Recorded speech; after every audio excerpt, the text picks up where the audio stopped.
Welcome to Balad Air Base, the largest air base in all of the war.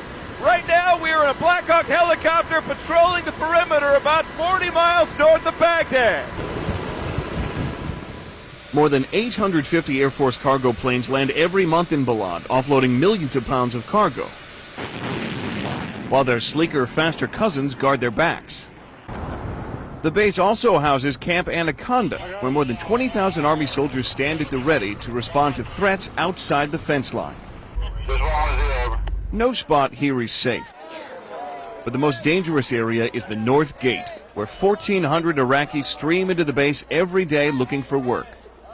And the man in charge of this vulnerable choke point wears a familiar badge back home. It's very similar to being a King County deputy.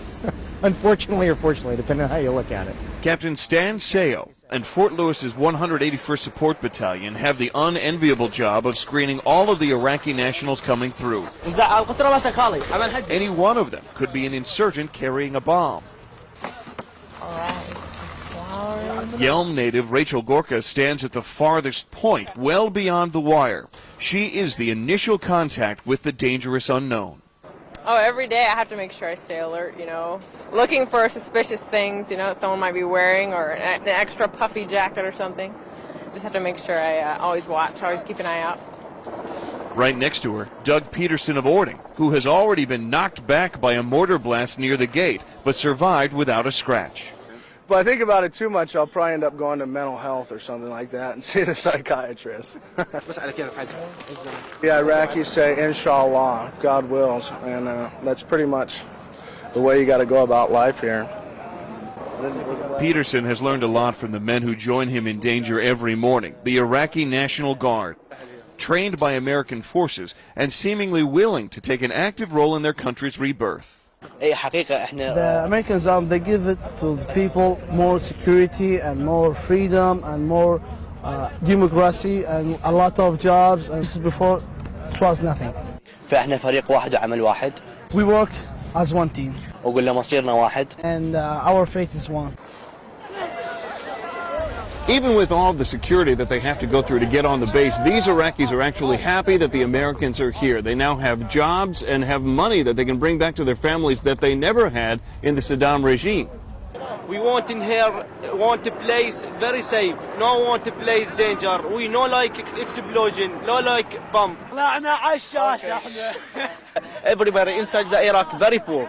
No money. I know go in the school because the family very poor. I seek to work here, but the no work every day. While these young faces cling to hope, a violent minority seeks to destroy it. 2 more mortar attacks today. This last one actually set off the red alert, so we had to scrap our chute, and now we're heading to a hardened bunker. It's been probably 10 days. I can't really remember. Sometimes we go a long time without having them. Sometimes we have 5 or 6 in a day. Iraq has no future if its people can't defend themselves. Okay, stay online. Adjust the perimeter. You got to adjust the perimeter. The job to train the new Iraqi military has fallen on the men and women of Task Force Chinook. When we first got here, I would have been very hesitant to go outside the wire on missions with these guys. I do it all the time now. We live with them. We eat with them. We sleep with them to a certain degree. I trust them. If I didn't trust them, I wouldn't be here. Most of these Iraqi volunteers are farmers who show up only when they feel like it. He was in the middle, so he could have control of the assault element. That was good. But despite the lack of discipline, Sergeant Sean Clinch of Spokane sees potential and progress with every passing day. A lot of us probably want to go home, and a lot of Americans would like to see their soldiers home, but that's only going to happen if the Iraqi security forces can step up to the plate and do the job. So being a part of that mission, it's the most important mission we have here in the country. I'm very proud to be a part of that.